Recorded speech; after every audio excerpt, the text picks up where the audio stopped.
Padre, te pido en el nombre de Jesús que abras nuestro entendimiento, nuestros ojos, nuestra mente, Padre, nuestros oídos, para no solo comprender el logos, sino el rema que tú tienes para nuestra vida. Padre, que venga sobre nuestra vida una palabra apostólica, profética, evangelística, Señor, pastoral y magistral sobre nuestras vidas. Te lo suplicamos en el nombre de Jesús. Padre, en tus manos ponemos, Señor, también ese nuevo lugar, Señor, que se sigan, Señor, haciendo las cosas como hasta ahora tú las has hecho, Padre, y que muy pronto podamos irte a hacer fiesta, Señor, a ese nuevo lugar. En el nombre de Jesús te lo pedimos y te lo suplicamos, Padre. Amén y amén. Platicando, hermano, entonces vemos la fuente de las aguas y vamos a platicar algunas cosas interesantes. Usted sabe que hemos estado viendo, hermano, esta restauración, y cada una de estas puertas, hermano, conlleva a una restauración de una parte de nuestra vida. Cuando el Señor, hermano, yo se lo he explicado y cada miércoles se lo recuerdo, estaba la ciudad de Jerusalén, hermano, totalmente en ruinas. No había muralla que protegiera a la ciudad. Las 12 puertas de la ciudad estaban destruidas, entonces podían entrar y salir. La vida del creyente, hermano, sin Cristo, antes de nosotros venir a Él, hermano, estaba sin murallas, estaba con puertas destruidas, puertas quemadas. Amén. Entonces viene el Señor, usa al profeta Nehemías para empezar, y a Esdras, que son contemporáneos, dos profetas, amén, para empezar la restauración de Jerusalén, de las murallas alrededor de la ciudad y de las 12 puertas que tenía. Hoy vamos a ver entonces la puerta de las fuentes o la puerta del estanque. Y dice Salum, hijo de Coljose, gobernador de la región de Mizpa, restauró la puerta de la fuente. Él la reedificó, la enmaderó y levantó sus puertas, sus cerraduras, sus cerrojos y el muro del estanque de Siloé hacia el huerto del rey y hasta las gradas que descienden a de la ciudad de David. Entonces vemos que en esta ocasión al que le toca restaurar puertas y una parte de la muralla es a Salum. Como usted y yo ya sabemos, hemos venido platicando, vemos, hermano, que cada uno de los nombres tiene significados. Cada uno de las ciudades, hermano, cada uno de los lugares tiene significados que tienen que, hermano, ser revelados a nuestra vida para que nosotros podamos entender, hermano, lo que el Señor quiso plasmar en la palabra y que nosotros podamos comprenderlo. Entonces veamos, pues, dice que el que la restauró ha sido Salum. Hemos venido estudiando esto, ya lo vimos, no me voy a detener ahí, ¿verdad? Pero es la restauración y cómo va a ser reparada esta puerta. Ahora, ¿quién la restauró? Y yo quiero que usted, por favor, tome nota, porque todo esto, hermano, nos va a ir sirviendo. Amén. Salum, hijo de Colse. Ahora, ¿qué significa Salum? Viene de la palabra Shalom, una raíz primaria que significa estar seguro en la mente, ser amistoso, ser pacífico, pagar el daño, hacer paz, próspero, tributar. Entonces el que restaura la puerta de la fuente tiene por nombre Salum, que significa, hermano, estar seguro en su mente, ser un hombre amistoso, ser un hombre pacífico, ser un hombre que hacía la paz, ser un hombre, hermano, que próspero, y era un hombre, hermano, correcto, porque también significa tributar o pagar lo que se debe. Entonces, hermano, vemos que este hombre que comienza la restauración de la fuente tenía ciertos atributos, o su nombre decía o quería o significaba varias cosas que nos deben ayudar a nosotros en nuestra vida. Colse, que era el padre, su significado, escuche, es de este nombre es todos están viendo o todos están observando. Entonces vemos, hermano, cómo es. Uno, era un hombre pacífico, un hombre próspero, un hombre que daba paz, un hombre que tributaba. ¿Hijo de quién? De alguien que estaba viendo, dice la palabra. Ahora, ¿qué significa Colse en su palabra original? Contemplador en visión, profeta, ver o vidente. O sea que este hombre era hijo también de un profeta. Entonces, hermanos, vemos que la puerta de las fuentes tiene mucho que ver con lo profético. Tiene que ver, hermano, también con otras cosas que vamos a ir viendo. Entonces, mire, Salum era un gobernante, dice que era gobernador de una región. Usted lo vimos, ¿verdad? Si usted tiene ahí su Biblia, lo puede ver. En Nehemías 3:4 dice de dónde era gobernador. Significa zar, persona, jefe o cabeza de cualquier rango, clase, gobernador grande. O sea, aparte de que era un hombre de paz, aparte de que era un hombre pacífico, de un hombre que tributaba, era jefe. Estaba en un lugar, estaba, hermano, en una preeminencia, estaba, hermano, en un rango alto de una clase, hermano, aparte de todos. Entonces, era hijo de profeta, gobernador, y tenía varias cualidades, el que estaba restaurando esta puerta de las fuentes. Sarar, raíz primaria también de autoridad, o sea, era un hombre con autoridad. De ahí viene entonces, ¿dónde gobernaba? En Mizpa. ¿Qué significa Mizpa? Mizpa significa del original Mitzpe, que significa un observatorio o un lugar específico para operaciones o para propósitos militares. También significa un atalaya, significa estafa, atisbar a la distancia, ser alguien, hermano, que se mantenía observando a la distancia. Era un hombre que en lo profético, hermano, fluía, tenía autoridad, era próspero, tenía paz. Restaura la puerta de las fuentes, que también significa alguien que estaba observando no solo físicamente, sino lo espiritual acerca de lo que venía. Entonces, como es un atalaya y como, hermano, era en Mizpa, podemos decir que era un observatorio militar. Ahora, yo le pregunto, ¿para qué se utiliza la milicia? ¿Para qué se utiliza un ejército? Para pelear las batallas, para pelear en contra de los enemigos, para pelear en contra de aquellos que invaden ciudades, para proteger un lugar. Entonces vemos, hermano, que lo profético, los atalayas, hermano, tienen que estar al frente avisando al pueblo o viendo al pueblo, hermano, y avisándoles en qué momento viene el enemigo, en qué momento hay que levantarse para la guerra, en qué momento hay que pelear la batalla.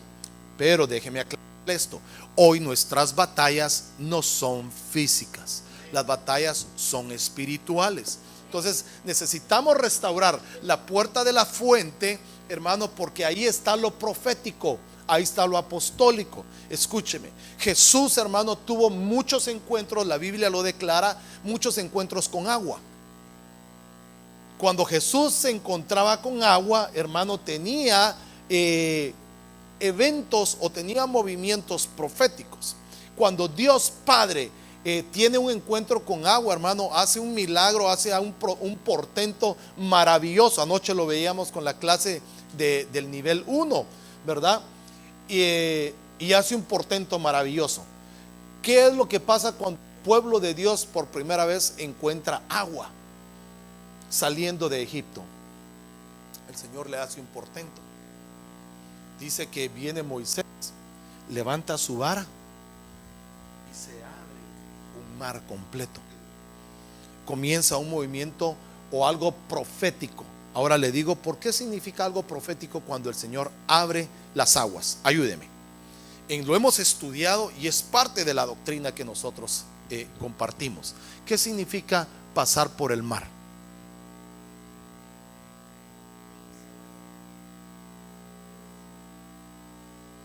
Lo hemos estudiado, mi hermano, no me haga quedar mal, por favor. Bautizo significa inmersión en las aguas. Entonces, proféticamente, escuche, Dios estaba hablando de un bautizo que iba a venir. Bautizó al pueblo por las aguas. Tuvo un encuentro, entonces hay algo profético cada vez que el Señor tenía un encuentro con aguas. De ahí va, hermano, no aguas, ¿verdad? De aguas ahí viene, sino con las aguas, ¿verdad? Dice que también tuvo encuentros, hermano, por ejemplo, cuando Jesús empezó su ministerio. ¿Cuál fue el primer milagro que tuvo Jesús de encuentro con agua? Convertir el agua en vino. Entonces también fue algo profético. Estaba cambiando, hermano, el agua en gozo. estaba trayendo un mejor vino. Entonces vemos, hermano, que la restauración de las fuentes tiene que ver con profético, tiene que ver, hermano, con visión, tiene que ver con estar atento y ver cuándo el enemigo viene. Necesitamos reparar esta puerta. La puerta de la fuente de las aguas significa restaurar lo profético, lo apostólico en nuestra vida. Mucha gente, muchos hermanos tienen problema en lo que es lo profético porque la puerta de las fuentes todavía está caída. Cuesta entender, hermano, el mover profético en nuestra vida cuando esta puerta no está restaurada. Entonces veamos. Un dato interesante es que se habla del estanque de Siloé, que significa enviado. Eso significa el estanque de Siloé. Usted se recuerda, en Mateo lo habla también, en Lucas habla de una persona que era un inválido, que había estado por cuántos años esperando a que lo metieran en el estanque. ¿Se acuerda usted? Casi por ahí vamos. Por ahí vamos. 37 años había estado esta persona, hermano, y decía: ¿cómo voy a ser sanado si alguien se me adelanta? Y dice que estaban alrededor del estanque de Siloé. Entonces, hermano, vemos que tiene un significado. Siloé significa enviado. Ahora, yo le pregunto doctrinalmente, y aquí hay hermanos que comparten, ¿qué significa enviado? Apóstol. El apóstol, el significado de apóstol es el enviado. Enviado. Entonces, en el estanque de Siloé significa enviado. Tiene que ver entonces con restauración apostólica y restauración profética. Ahora veamos. El griego enviado nos habla del ministerio apostólico. Lo importante de la reparación de esta puerta es que nos lleva hacia la administración profética y la administración apostólica, la cual muchos, les decía, no reciben porque esta puerta no está restaurada. Créame, por eso es que tal vez hay pueblo, tal vez no aquí, pero hay pueblo afuera, hermano, que no cree todavía en apóstoles, que dice que ya no hay apóstoles porque su puerta todavía está derribada, no está restaurada. Creen en los profetas, pero no creen en apóstoles. Creen en los profetas, pero no creen muchas veces en lo profético, ¿verdad? Y una iglesia, hermano, debe caminar en lo profético. Debe ser, hermano, cimentada en la doctrina de los apóstoles y profetas, dice la palabra. Representa lo espiritual. ¿Qué representa en lo espiritual la puerta de la fuente? La restauración de la visión espiritual y de lo profético. Habéis sido edificados, Efesios 2:20 nos habla y dice, sobre el fundamento de los apóstoles y de los profetas, siendo Jesucristo mismo la piedra angular. ¿Cuál es ese fundamento entonces? Acuérdese, una de las funciones apostólicas es asentar doctrina, asentar enseñanza, preparar, enviar. Amén. Una de las, digamos, características proféticas es señalar, confirmar la palabra doctrina o revelada por un apóstol. Por eso es que lo apostólico y lo profético tienen que funcionar o tienen que ser fusión, hermano, juntas para poder trabajar. Entonces, hermano, usted y yo necesitamos ser restaurados en la visión y en lo profético. Ahora, ¿por qué nos tiene que servir a nosotros, hermano, la visión y lo profético? Porque, hermano, la visión no crea que es solo de ver de aquí para allá, sino nosotros como hijos de Dios ya no podemos estar caminando, hermano, solo por visión. Ya no podemos caminar, hermano, por lo que vemos. Hermano, tenemos que empezar a ver y a entender, hermano, que la visión que usted y yo como hijos de Dios es la visión que llevamos dentro, la visión espiritual, que es la que Dios tiene que abrir en nuestra vida. Entonces usted y yo tenemos que empezar a caminar, hermano, en lo profético de Dios. ¿Qué es lo profético de Dios? Lo que Dios ha hablado a nuestras vidas, las promesas que Dios nos ha dado. Pero simplemente, hermano, tenemos que caminar por fe en lo profético, no por lo que vemos, porque si caminamos por lo que vemos, nos vamos a equivocar. Vamos a caminar de una manera errónea. Tal vez vamos a pretender que caminamos bien, pero hermano, el Señor dice, y usted lo ha escuchado cuando yo le he enseñado: mis caminos no son tus caminos, mis pensamientos no son tus pensamientos. Entonces, hermano, si usted y yo caminamos por visión física, podemos equivocarnos. Por eso es que tiene que ser restaurada la visión profética y la visión apostólica en nuestras vidas. Porque lo apostólico trae revelación, lo profético trae sobrenaturalidades. Entonces, hermano, esa puerta necesita ser restaurada en nuestras vidas. La visión no nos referimos única y exclusivamente a tener una visión espiritual, donde un hijo de Dios ve ángeles o otras manifestaciones, sino cuando hablamos de visión es de un plan, de una meta, de un objetivo espiritual, que es el que usted y yo debemos de tener, un objetivo divino. Porque aunque hay dones proféticos, no necesariamente tienen una visión. Entonces, la fuente significa ajin, que significa, hermano, literalmente o figurativamente ojo. Por analogía significa mirar, una opinión, parecer, vigilante o una vista. Entonces, hermano, lo que tenemos que entender es que la puerta de la fuente es la restauración de nuestra visión profética, apostólica, espiritual.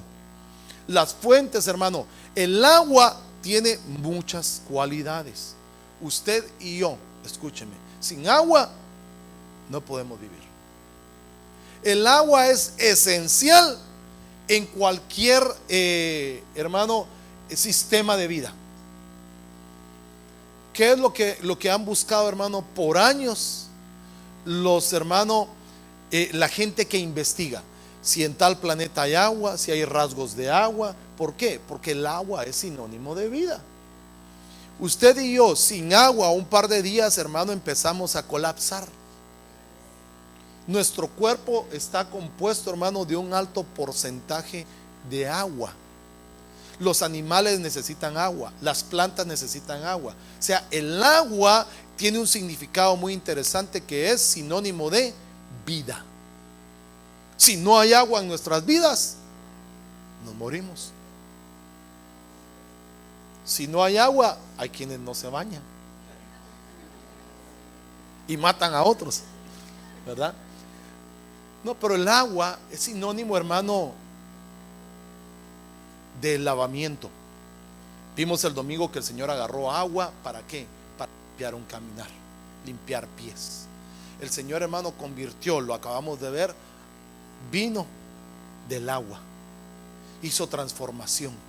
Entonces, hermano, es muy interesante que nosotros empecemos a restaurar la puerta de la fuente, porque entonces se va a empezar a restaurar, hermano, nuestro mirar. Va a empezar a cambiar, hermano, nuestro parecer. Va a empezar a cambiar nuestra visión, nuestra vista. Y entonces, hermano, por lo tanto, si cambia nuestra manera de ver las cosas en lo espiritual, cambiará nuestra opinión acerca de lo que estamos haciendo. Entonces, hermano, tenemos que cambiar la visión en la que tenemos por una visión espiritual, profética, hermano, una visión apostólica en nuestra vida, y ser cimentados, y eso nos va a llevar, hermano, a una restauración completa en nuestras vidas. Mire lo que dice la palabra: porque el Señor, Deuteronomio 8:7, el Señor tu Dios te trae a una tierra buena, una tierra de corrientes de agua, de fuentes y de manantiales que fluyen por los valles y colinas. Mire a la tierra donde nos lleva el Señor. Entonces, no solo, hermano, una tierra donde hay corrientes, donde hay fuentes y donde hay manantiales te quiere llevar al Señor. Quiere decir, hermano, que donde hay abundancia. Por eso, hermano, es que cuando llueve hay cosecha. Cuando llueve, hermano, hay, hermano, crecimiento, hay bendición. Pero donde no hay llovido, hay sequía, no hay alimento. Entonces, bendito Dios, hermano, que en esta casa llueve. Amén. El Señor nos visita, el Señor hace descender su lluvia, hace descender su agua. Por lo tanto, hermano, debe haber crecimiento. Por lo tanto, hermano, debe haber expansión. Por lo tanto, hermano, usted no se puede quedar donde está. Usted tiene que crecer. Porque dice que el Señor nos compara como a árboles junto a las corrientes de aguas.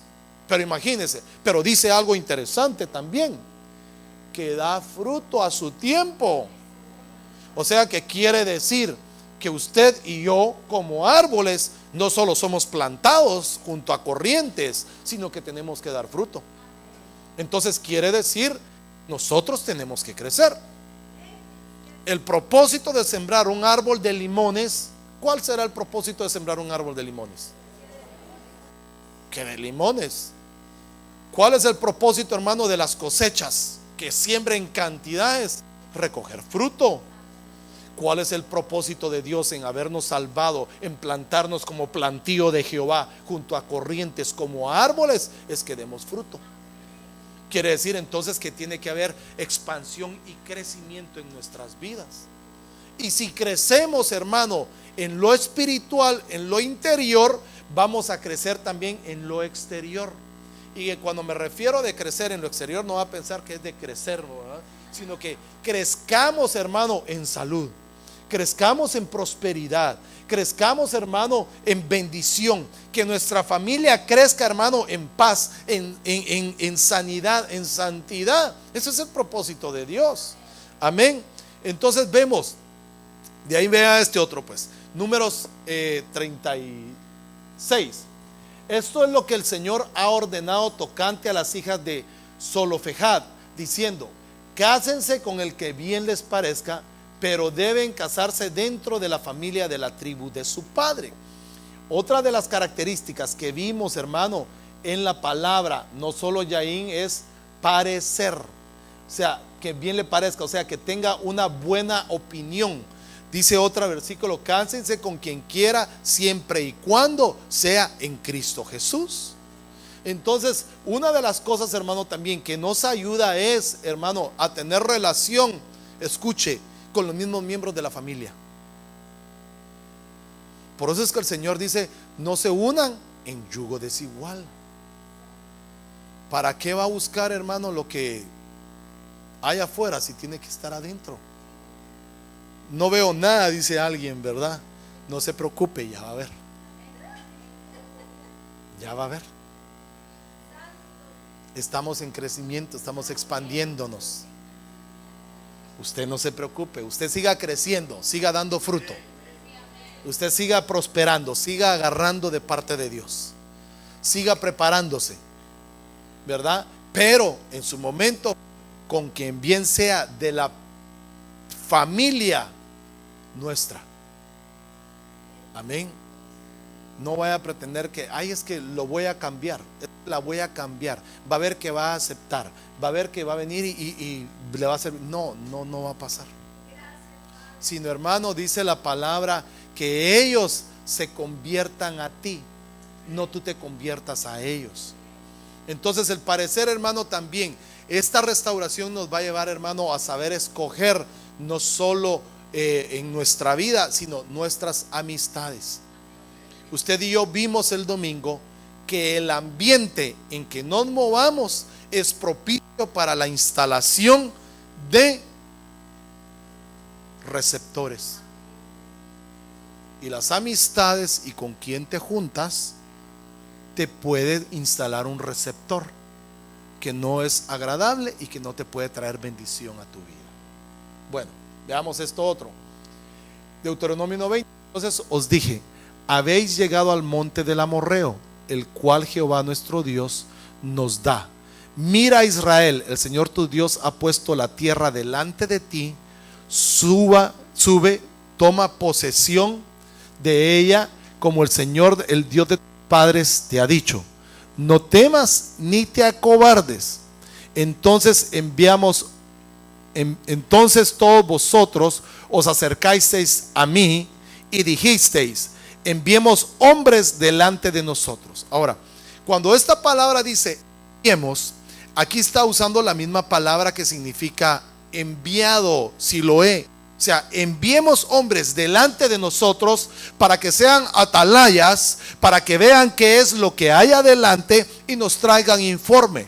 Y entonces ya con los atalayas y con el informe podamos ir nosotros a tomar las tierras o lo que el Señor nos ha entregado. Por eso es que el Señor ha dejado ministerios, ha dejado profetas, ha dejado apóstoles, que son los atalayas de Cristo, que van adelante de nosotros en lo espiritual, en la revelación, en lo profético, para que después nosotros lleguemos a través del informe que ellos nos dan. Y cuando digo informe, a través de la palabra y de la revelación que traen ellos. Entonces, esto es lo que hizo el pueblo de Israel. Envió atalayas, hizo, hermano, un enviar a que la gente fuera a inspeccionar, a ver contra qué era lo que iba a pelear el pueblo, contra qué se iba a enfrentar.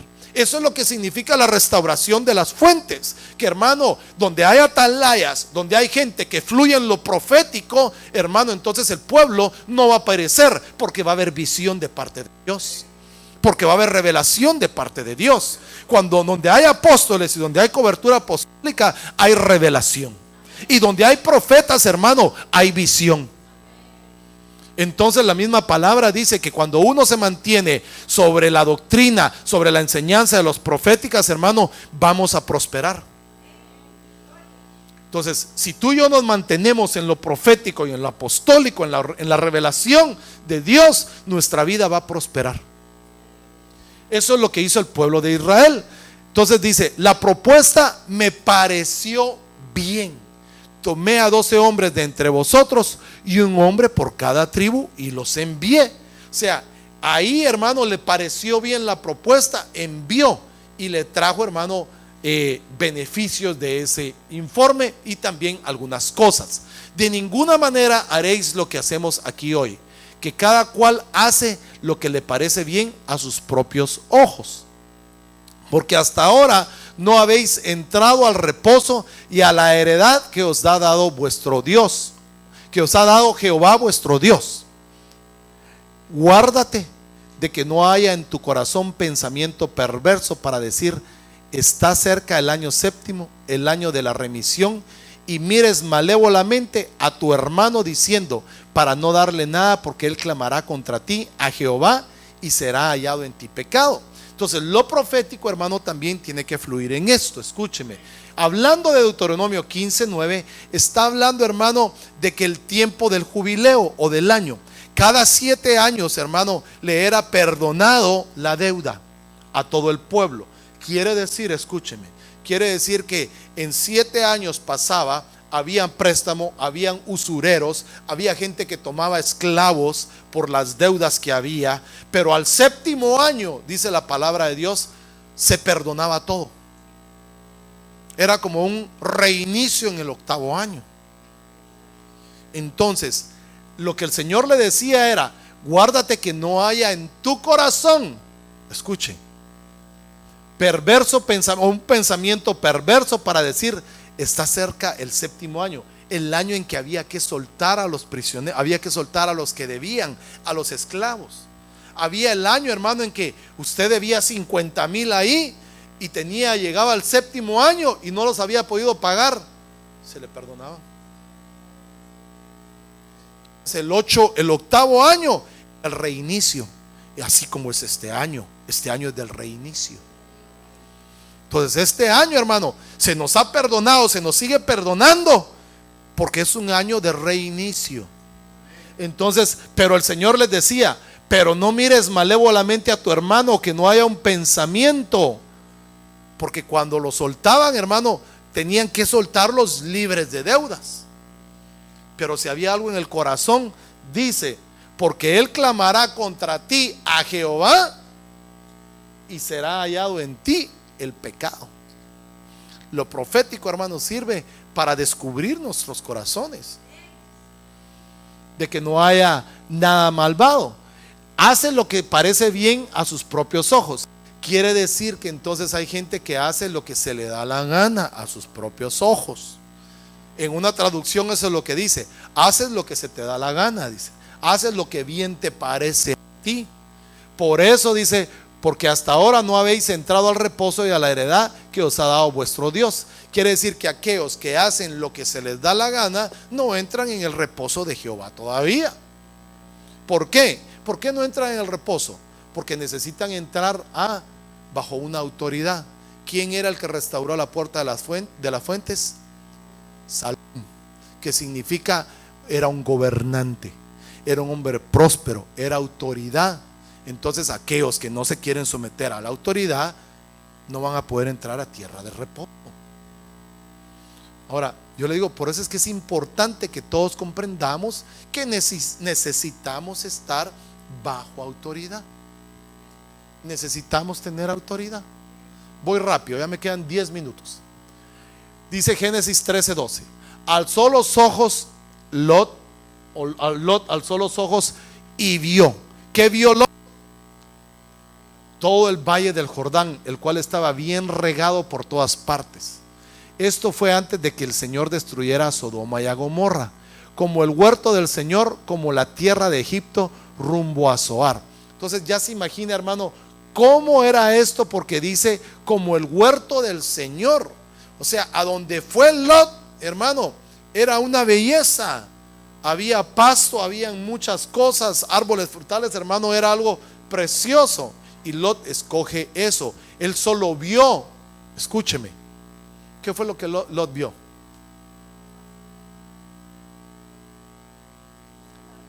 Ahí había, ahí va a haber, dijo, porque ahí hay prosperidad, ahí hay los verdes, ahí hay fruto, ahí hay comercio, ahí hay de todo, ahí voy. Pero Lot solo alzó sus ojos y vio lo que había ahí, y mire lo que le trajo a él.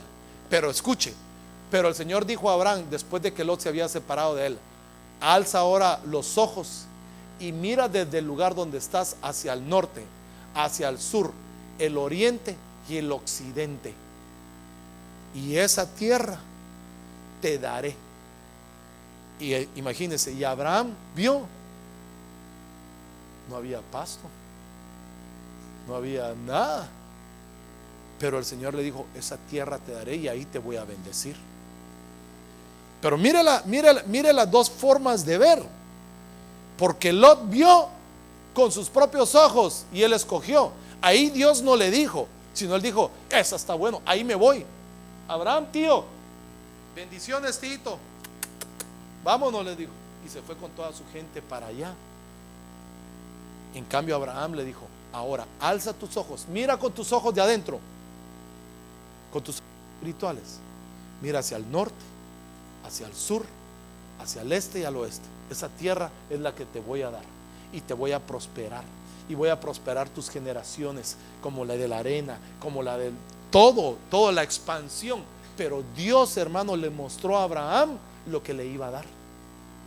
Eso es, hermano, la restauración de la visión profética, la restauración de la fuente de las aguas. Lo que no vemos con estos ojos, pero tenemos que verlo con los ojos de adentro. Por eso, hermano, escúcheme, cuando nos movemos ahora que estamos viendo, hermano, la puerta abierta de este nuevo lugar, no lo estamos haciendo con estos ojos, no lo estamos haciendo por un nombre, lo estamos haciendo porque el Señor nos ha hablado, porque lo estamos viendo con los ojos de adentro, porque el Señor nos va a expandir en ese lugar más de lo que lo ha hecho aquí. Amén. Entonces tenemos que verlo de esa manera. La restauración de la puerta de las fuentes es la restauración de lo profético. Mire, de ahí hubo otro encuentro, hermano, precioso, que se ha hablado mucho. Por tanto, cuando el Señor supo que los fariseos habían oído que él hacía y bautizaba más que los discípulos de Juan, aunque Jesús mismo no bautizaba, sino eran sus discípulos, salió de Judea y partió otra vez para Galilea, y tenía que pasar por Samaria. Llegó pues a una ciudad de Samaria llamada Sicar, cerca de la parcela de la tierra de Jacob, que Jacob dio a su hijo José. Allí estaba el pozo de Jacob. Entonces Jesús, cansado del camino, se sentó junto al pozo. Era como la hora sexta. ¿Y qué pasó ahí? Mire, pues, ¿quién se le aparece? Una mujer de Samaria vino ¿a qué? A sacar agua. Y Jesús le dijo: dame de beber. Pues sus discípulos habían ido a la ciudad a comprar alimentos. La mujer samaritana le dijo: ¿cómo es que tú, siendo judío, me pides de beber a mí, que soy samaritana. Entre paréntesis pone esta versión, porque los judíos no tienen tratos con los samaritanos, no se llevaban. Respondió Jesús y le dijo: si tú conocieras el don de Dios y quién es el que te dice dame de beber, tú le habrías pedido a él y él te hubiera dado agua viva. Otro encuentro, hermano, de Dios o de Jesús con el agua. Y aquí, hermano, es donde le revela a ella el agua de vida. Ella le dijo: Señor, no tienes con qué sacarla y el pozo es hondo. ¿De dónde pues tienes esa agua viva? Mire, ¿con qué ojos estaba viendo la samaritana? Con sus ojos nada más físicos, literales. Pero Jesús le estaba hablando de un agua mayor. Jesús le estaba hablando de una fuente de vida. Jesús le estaba hablando de corrientes de agua, de pozos de agua viva, que era Él mismo. ¿Acaso eres tú mayor que nuestro padre Jacob, que nos dio el pozo el cual bebió él mismo y sus hijos y sus ganados? Y respondió Jesús y le dijo: todo el que beba de esta agua, o sea, del agua de la tierra, del agua del mundo, siempre va a tener sed, siempre va a querer más, nunca se va a saciar. Todo aquel que bebe del agua del mundo nunca se sacia, siempre quiere más, siempre quiere más, siempre quiere más del mundo. Pero el que beba del agua que yo le daré no tendrá sed jamás, sino que el agua que yo le daré, escuche, mire pues, de ahí se lo da, de ahí le da ese aplauso. El agua que yo le daré se convertirá en él, dentro de él, en una fuente de agua viva que brota para vida eterna. Entonces, esta es la restauración de la puerta cuando Jesús, usted y yo, escúcheme, dejamos que Jesús entre en nuestro corazón y nosotros nos metemos en Jesús. Entonces esa agua de vida eterna va a empezar a brotar dentro de nosotros, va a empezar, hermano, a estar dentro de nosotros, a producir, hermano, cambios dentro de nuestra vida. ¿Por qué? Porque entonces, hermano, comienza a fluir lo profético dentro de nosotros. El agua viva, el Espíritu Santo de Dios que está vivo dentro de nosotros, va a hacer, hermano, que comience a fluir lo profético en nuestras vidas, que comiencen a fluir dones, que comiencen a fluir visiones, que comiencen a fluir palabra en nuestras vidas. Porque mire, la mujer le dijo: Señor, dame de esa agua para que no tenga sed, ni venga hasta aquí a sacarla. Y él le dijo: ve y llama a tu marido y ven acá. Y usted conoce el resto. Respondió la mujer y le dijo: no tengo marido. Jesús le dijo: bien has dicho, no tengo marido, porque 5 maridos has tenido y el que ahora tiene no es tu marido.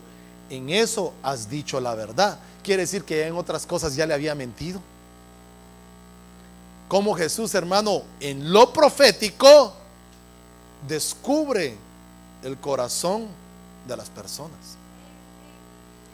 Entonces, lo profético o las aguas vivas van a descubrir las áreas en nuestra vida que tienen que ser reparadas, que tienen que ser restauradas. Entonces la mujer le dijo: Señor, me parece que tú eres profeta. Jesús profeta cuando aquí.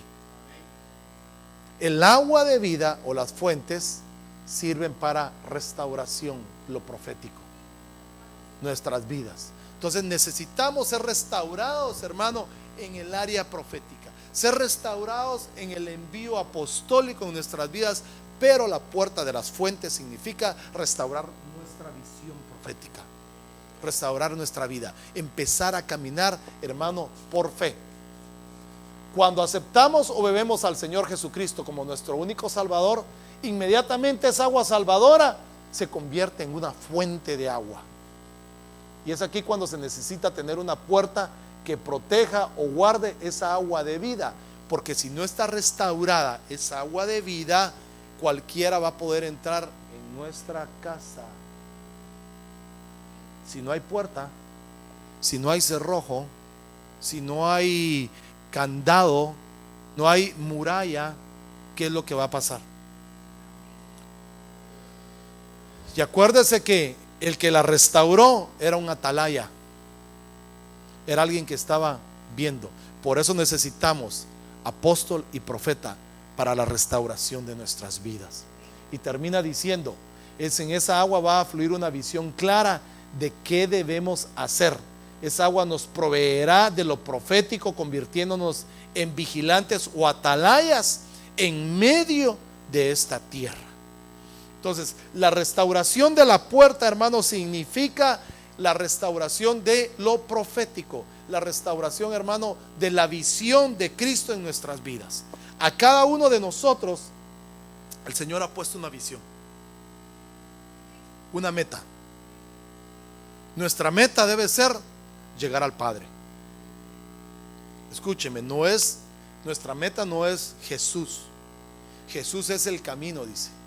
Nadie llega al Padre. O sea, quiere decir que Jesús dijo, yo no soy la meta, yo soy el camino que va hacia el Padre. El que entra por mí llega al Padre. No es que llegue a Jesús. Entonces Jesús, hermano, es la puerta, es el camino hacia nuestra meta, que es el Padre. Entonces, hermano, esto es la restauración. Por eso Jesús dijo, los voy a restaurar. Hay que restaurarlos para que podamos llegar al Padre. Tenemos que fluir en lo profético. Tenemos que ser restaurados en lo profético. Nuestra visión, nuestro corazón, nuestra mente debe empezar a caminar por fe. Debe empezar a caminar, hermano, con ojos internos. Amén. Bueno, póngase de pie. Vamos a orar. Vamos a orar y vamos a pedirle al Señor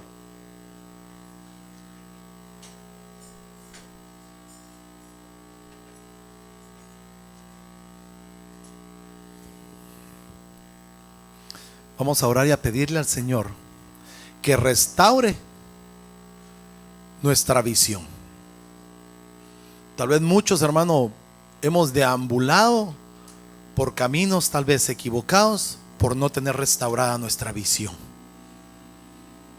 Pero hay que decirle al Señor que esta noche, a través de su Espíritu, nos dé de esa agua de vida, nos haga descender a la puerta de las fuentes, a que nuestra vida sea inundada por el agua de vida. Que usted y yo nos sumerjamos en ese río del Espíritu, en ese río, hermano, de vida eterna, en ese río que nos trae la bendición, sanidad y limpieza. El agua, así como le pasó a Naamán, sana lepra, sana pecado, sana enfermedades.